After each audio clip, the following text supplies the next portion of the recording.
JB타임즈. 네, 시선 집중의 문을 여는 JB타임즈. 저와 함께하는 분이죠. 더 막내 작가 나와 계십니다. 어서 오세요. 네, 안녕하세요. 뉴스에 분석을 더해서 더 풍성한 JB타임즈입니다. 저는 여러분의 소통 도우미 더막가고요. 풀하우스님이 좋아요 꼭 출근 준비하면서 JB님 기다려요. 네. 인사를 해주셨는데요. 네. 이 시간 유튜브로도 보실 수 있습니다. 네. 어서 들어오시고요. 예. 좋아요 꼭 구독 꼭 눌러주시고 공유도 널리 부탁드리겠습니다. 네, 자 오늘은 AS 타임부터 한번 해볼까요? 네, 어제 저희가 방역 당국과 인터뷰를 하면서 서울형 거리두기 관련해서 질문을 좀 하셨잖아요. 예. 오세훈 시장이 구체적인 내용을 공개를 했습니다. 그중에서 가장 핵심이 노래 연습장 손님들을 상대로 자가 진단 키트 사용을 시범 실시하겠다. 요게 지금 핵심이고 오늘 아침 조간에도 쭉 실렸어요. 네. 전문가들 코멘트까지. 네. 이거 어떻게 봐야 될까요? 며칠 전에 저희가 전문가 인터뷰에서 요 문제를 질문을 한 바가 있습니다. 네. 자가 진단 키트 쭉 뿌리는 방안에 대해서 어떻게 생각하시냐 했더니 별로 의미 없다라는 취지의 답변을 내놓으신 바가 있습니다. 그때 엄중식 교수였나요? 일단은 지금 이 자가 진단 키트라고 하는 것은 예를 들어서 그 검사소 이런 데가 많이 설치가 안 돼 있는 좀 열악한 환경에 있는 나라들 이런 데서나 이제 쓸 수 있는 이런 방법이고 그 무엇보다도 정확성이 떨어진다. 아직까지는. 네. 예, 이런 지적을 한 바가 있었는데요. 일단 저는 전문가의 말을 인용을 하는 게 나을 것 같습니다. 네. 알겠습니다. 저는 촌철님의 댓글로 마무리를 하겠습니다. 네. SMW님이 권한을 주되 책임을 지면 된다라고 해주셨고요. 오늘 오전에 문재인 대통령이 주재하는 국무회의가 있습니다. 여기에 예. 이제 오세훈 시장이 참여를 하거든요. 어떤 발언을 할지 또 주목이 된다. 요 뉴스를 전해드리고요. 예. JB타임즈 본격적으로 시작을 해보겠습니다. 첫 번째 뉴스는 어떤 걸 주목하셨나요? 자, 여야가 이제 그 지도부 정비하는 그런 이제 문제에 봉착을 했고 이제 작업에 들어간 거 아니겠습니까? 네. 자, 이게 더불어민주당 일단 그 첫 번째 일정은 더불어민주당의 원내대표 경선이거든요. 이번 주 금요일로 예정이 되어 있습니다. 어제 후보 등록이 이루어졌는데 2파전으로 치러지게 됐습니다. 네. 윤호중 의원 대 박완주 의원 이 구도로 되어 있는데 윤호중 의원은 4선으로 경기도 구리가 지역구고요. 박완주 의원은 3선 충남 천안 을이 지역구인데 언론은 이 구도를 친문 대 비문으로 묘사를 하더라고요. 아니 근데 또 어떤 언론은 친문 간의 대결 이렇게 보기도 하던데. 그러니까 제 말은. 자, 윤호중 의원에 대해서는 친문의 핵심이자 86그룹의 맏형으로 묘사를 했고 박완주 의원에 대해서는 고 김근태 의장계인 민주평화국민연대 줄여서 민평련이라고 흔히 부르는데 네. 이 민평련 출신이다 이렇게 묘사를 했는데 민평련이 또 비문이라는 이야기는 또 어떻게 연결될지 잘 모르겠습니다만 아무튼 근데 뭐 저희 JB타임스의 모토는 삐딱선택이 아니겠습니까? 네. 각을 좀 틀어서 좀 다른 점을 검토해 볼까 합니다. 어떤 점인가요? 윤호중 의원의 출마가 불러올 연쇄 효과 이걸 좀 봐야 될 것 같은데요. 이게 무슨 말씀이냐면 윤호중 의원은 지금 현재 국회 법제사법위원장을 맡고 있거든요. 그렇죠. 법사위원장인데 만약에 윤호중 의원이 원내대표가 된다면 법사위원장은 어떻게 됩니까? 다른 사람으로 교체가 돼야 되는 거죠. 자, 이 대목에서 아주 미묘한 상황이 연출될 수 있는데 민주당 안에서 벌어지고 있는 이른바 노선 갈등의 향방을 점칠 수 있는 하나의 상황이 연출된다. 무슨 이야기냐면 법사위원장을 민주당이 계속 차지할 건지 네. 아니면 국민의힘에 넘길 것인지. 벌써 하태경 의원 얘기했더라고요. 반성한다면 법사위원장 자리 달라. 그러니까요. 네. 범위를 더 넓혀서 이 공석인 국회부의장 지금 두 자리 중에 한 자리가 국민의힘 몫인 한 자리가 지금 비어 있거든요. 네. 자, 이 문제를 풀어야 된다고 하면서 상임위원장 배분 문제도 다시 재협상을 하자. 국민의힘에서 이렇게 나올 가능성이 있고 주호영 원내대표도 어제 비슷한 이야기를 했습니다. 네. 자, 이렇게 되어버린 만약에 여기서 그러니까 재협상에 들어간다고 한다면 법사위원장 자리를 어떻게 할 것인가가 최대의 관심사가 되는 거죠. 네. 한번 상상을 해보죠. 법사위원장 자리를 국민의힘에 넘긴다면 국민의힘 입장에서는 아마도 법사위원장 자리를 요구할 가능성이 상당히 높다고 봐야 네. 되기 때문에 그 국민의힘의 법사위원장 자리를 넘긴다면 민주당 안에서 벌어지고 있는 노선 갈등의 핵심인 검찰 개혁을 어떻게 할 것인가. 이 문제는 향방은 대충 이제 결정이 되는 거 아니겠습니까? 그렇죠. 그다음에 그게 아니라 법사위원장은 계속 민주당이 맡아야 된다라고 한다면 어떤 인물이 그럼 또 법사위원장으로 앉게 되느냐. 그 인물의 성향에 따라서 법사위의 방향이 또 달라지는 거 아니겠습니까? 이런 점에서 놓고 본다면 윤호중 의원이 원내대표에 당선이 되는가 안 되는가 이것도 상당히 중요한 문제인데 네. 만약에 당선이 된다면 그러면 이제 공석이 되는 법사위원장이 어떻게 되느냐. 요걸 좀 함께 봐야 되는 문제가 있다는 것이죠. 이 관련해서 국민의힘 재선 의원들이 어제 주호영 원내대표에게 조속한 거취 결정을 촉구를 했어요. 네. 이제 당대표 경선에 도전한다는 썰이 돌았기 때문인데 빨리 원내대표직에서 사퇴하는 거 아니냐. 만약에 당대표에 도전한다면. 이러면서 16일을 시한으로 정했더라고요. 16일이 무슨 날입니까? 민주당의 원내대표 선출이 있는 날인데 이날까지 그러니까 거취에 대한 입장을 밝혀라. 이런 거 아니겠습니까? 만약에 국민의힘에서도 원내대표가 교체가 된다면 원 구성과 관련해서 재협상에 들어가자. 이렇게 요구하고 나설 가능성은 더 높아진다. 이렇게 볼 수 있겠죠. 그러면 벌써 국민의힘이 여러 가지를 노리고 있다는 건가요? 제가 볼 때는 그 보궐선거 승리 이후에 당연히 어떤 전국의 주도권을 확실하게 틀어주려고 할 가능성이 높죠. 이건 어찌 보면 정석이라고도 볼 수 있는 건데 네. 그런 상태에서 주도권을 쥐기 위한 핵심 고리가 뭐게 되겠습니까? 원 문제가 되는 거죠. 어차피 지금 국회 부의장 자리가 비어있기 때문에 네. 마냥 그러면 또 1년 동안 비워둘 거냐. 전반기 내내 비워둘 거냐. 만약에 근데 그러면 국회 부의장만 우리가 갖고 상임위원장은 그냥 둘게요. 과연 이렇게 나서겠느냐라는 것이죠. 그게 아니라면 민주당의 그러니까 그 노선 갈등은 오히려 원구성 협상의 큰 틀 안에서 조절될 가능성이 있다. 이 점을 함께 봐야 된다는 것이겠죠. 근데 지금 당대표도 지금 뽑아야 되잖아요. 예. 그러니까 9099님은 이런 질문을 주셨어요. 근데 원내대표보다 당대표가 더 주목해야 되는 거 아닌가요? 그렇죠. 근데 지금 제가 말씀을 드리는 것은 지금까지 이야기한 것은 국회 안의 이야기잖아요. 네. 원 구성이나 이런 건 사실은 소관은 당대표한테 있는 게 아니라 원내대표한테 있는 것이기 때문에 당장의 현안이 되기 때문에 지금 말씀을 드린 거고요. 당 전반의 어떤 기조는 당연히 당 대표하고 이제 귀속이 되는 문제가 되겠죠. 하지만 이게 한 20일 시차를 두고 그 원내대표 경선과 당대표 경선이 이루어지기 때문에 결국은 원내대표가 먼저 선출된 다음에 의정 전략 모두를 어떻게 정리할 것이냐가 먼저 나타나게 돼 있어요. 그래서 일단 우선 이전부터 좀 짚고 있다 이렇게 좀 이해를 해주시면 될 것 같습니다. 알겠습니다. 지금 촌철님들이 법사위원장에 관심들이 많으시네요. 콜라 한 달 금지님은 아직 해야 할 개혁 입법들이 산더미인데 점점점 해주셨고요. 박로스님은 야성은 사라지고 타성만 젖은 민주당 이렇게 해주셨는데 어떻게 될지 보도록 하고요. 예. JB타임즈 다음 주목할 뉴스는 오디오로 먼저 만나보겠습니다.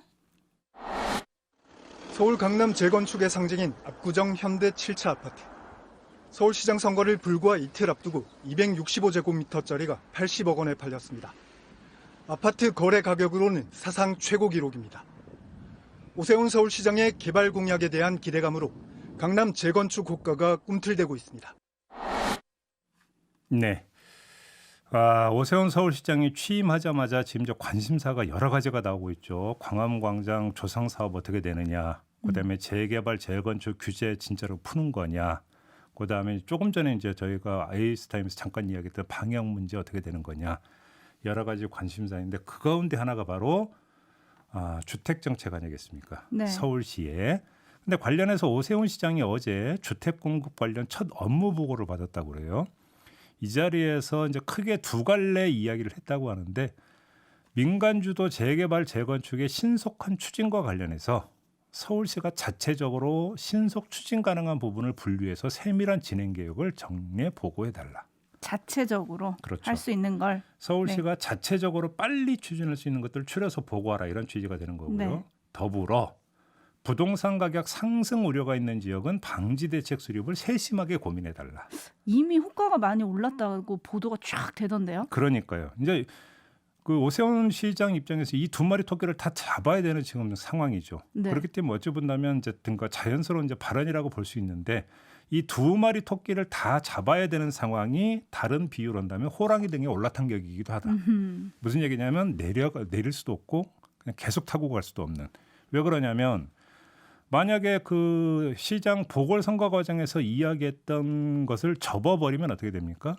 그러니까 부동산 가격 상승 우려 때문에 접어버리면 신속한 공약 파기가 되는 거겠죠. 네. 그렇죠. 만약에 밀어붙이면 부동산 시장 교란으로 또 뭔가 그 문제가 발생할 수가 있습니다. 해법은 오직 하나인데요. 밀어붙이되 가격 상승의 부작용을 막는 것이죠. 네, 가능할까요? 이게 이제 최선인데 이 과제에 성공한다면 오세훈 시장의 개인적 성과를 넘어서 오세훈 시장에 소속되어 있는 국민의힘의 대선전에 교두보를 선사하는 셈이 될 겁니다. 네. 지금 민생에서 이제 가장 큰 문제로 제기되고 있는 부동산 문제에 대해서 서울시에서는 이렇게 능력을 보여줬다. 근데 그럼 집권 세력은 뭐냐? 이런 식으로 대비 효과를 발휘할 수 있는 거 아니겠습니까? 그러면서 대선전에도 아주 중요한 교두보를 제공해 주게 되겠죠. 그런데 정반대라면 이른바 부동산 대란의 원흉의 한 축이 만약에 국민의힘이 되면서 대선전을 교란시킬 수도 있다. 정반대의 그 측면도 있는 거 아니겠습니까? 네. 그렇기 때문에 지금 사람들이 주목하고 있다. 이렇게 보니까 정리를 하면 될 것 같습니다. 그렇습니다. 가격 상승 없는 재개발 재건축을 하겠다. 요 말이 아주 히트였거든요. 네. 과연 성공할 수 있을지 궁금한데 팬킹 라이킹 님이 근데 집값 상승이라는 게 호가 상승인지 아니면 거래가 상승인지 명확히 취재해야 할 듯합니다. 당연히 거래가 상승이죠. 호가 상승이라는 것은 뭐 앉아서 그 얼마든지 부르는 건 자유죠. 그런데 이제 거래가 그렇게 되느냐의 문제인데 시장도 지금 예의주시하고 있는 거 아니겠습니까? 네. 그래서 제가 볼 때는 일단은 업무 지시를 내려서 계획을 그 보고하라고 했기 때문에 이제 보고를 하게 되는 계획이 어떤 내용이냐에 따라서 시장이 움직이게 되겠죠. 이때 이제 가격이 어떻게 움직이는가 이걸 함께 봐야 되는 거게 될 것 같고요. 근데 지금 언론이 보도하는 가격과 상승은 호가예요, 호가. 그렇죠. 네. 근데 문제는 거래가 잘 되고 있다 이런 얘기는 그게 거의 기대 없는 심리가 것 같아요. 반영이 됐기 때문에 거래가로 이어질 가능성이 있다라고 하는 우려 때문에 좀 호가를 또 주목하고 있는 그렇죠. 거겠죠. 또 어느 지역이 뛰고 있는지도 여러분들이 잘 살펴보셨으면 좋겠고 예. 김영선 님이 뼈 때리는 촌철을 보내주셨네. 내일이 취임 일주일입니다. 아 일주일 안에 뭐 한다 이렇게 했었죠. 네, 그렇습니다. 알겠습니다. 네. 다음 주목할 뉴스로 넘어갈까요? 김현수 농식품부 장관이 국장으로 있던 2012년에 부하 기관제 직원에게 아들의 대입 자기소개서를 대필시켰다. 어제 JTBC가 이런 요지의 보도를 내놨어요. 네. 이 자기소개서 파일을 보면 최종 작성자가 이 직원으로 되어 있다고 했고요. 그 김현수 장관은 기관지 직원을 뽑으면서 갑자기 작가 출신을 뽑으라고 했다. 원래는 영어 전문가 자리인데 네. 이런 보도도 함께 내놨는데 근데 그 JTBC가 이 보도를 내놓자마자 농식품부에서 바로 즉각 보도자료를 냈어요. 보도자료를 통해서 반박을 했는데 네. 이걸 제보한 사람이 누군지 아는데 이 사람이 2013년에 해고된 사람인데 여러 가지 문제가 있어서. 네, 그 다음에 곳곳을 찾아다니면서 신고를 했지만 모두 무혐의 결정이 났다. 네. 그러니까 다시 말해서 제보에 신빙성이 없다. 이 점을 지적을 했고요. 아울러 한 가지를 더 그 강조를 했는데 자기소개서는 김현수 장관의 아들이 직접 작성을 했고 다만 이 자기소개서 부분에 대해서 이 해당 직원이 알게 돼서 자원을 해서 자소서를 한번 봐주겠다고 한 거다. 자원을 해서. 바로 제가 볼 때는 이 대목이 딱 여기에 꽂히는 것 같아요. 자원을 해서. 자, 그러니까 JTBC는 대피를 시켰다고 했고 네. 농식품부는 자원해서 그냥 한번 봐주겠다고 한 거다. 네. 자, 그럼 이거는 엄청 그러니까 저기 팩트가 전혀 다른 것이냐, 그럼요. 아니면 해석의 문제냐? 왜 그러냐면 통상적으로 자기소개서는 백지 상태에서 누군가가 소설을 쓰는 건 아니기 때문에 백지 상태에서 처음부터 대피를 하기는 사실은 현실적으로 어렵죠. 네. 뭐냐면 자기가 살아온 내력이나 이런 것들을 써야 되기 때문에 그것이 설령 메모 형식이라 하더라도 일단 자기가 쓰겠죠. 자기가 쓰고 그거를 가지고 이제 다시 윤색을 하는 경우가 일반적이라고 봐야 되는데 네. 지금 이 그 서로 보도의 내용과 반박의 내용에서 갈리는 부분이 바로 그거거든요. 행위가 정확히 어떤 것이었느냐. 그래서 그걸 대필로 볼 수 있느냐 아니냐. 제가 볼 때 이게 쟁점인 것 같습니다. 정리를 하자면. 수동이냐 능동이냐 요 차이도 있고 또 하나는 원래 영어 전문가 자리인데 작가 경력자를 뽑았다. 네. 그리고 그 후에 영어 전문가는 또 필요해서 새로 채용했다.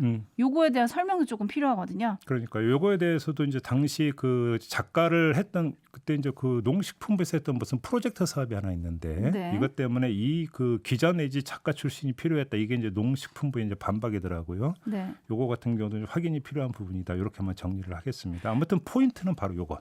농식품부가 요것도 해명을 해주시면 좋겠고 지금 어떤 촌철님이 메신저 탓하는 겁니까? 요런 댓글을 보내주셨습니다. 네. 네. 자, 다음 뉴스 하나 더 알아볼까요? 짧게 아파트 얘기를 좀 해야 될 것 같은데요. 서울 중계동에 있는 한 아파트 단지 모두 16개 동으로 구성되어 있는데 이 가운데 13개 동의 외벽은 새로 칠한 파란색이거든요.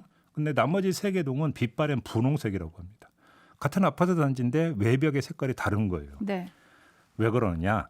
13개 동은 민간 분양 아파트라고 그래요. 그래서 집주인이 내는 장기 수선 충당금으로 외벽을 새로 칠한 거죠. 그런데 나머지 3개 동은 공공임대 아파트라고 합니다. 그래서 뭐냐면 소유주가 누가 되는 겁니까? 서울시와 SH공사가 되는 거죠.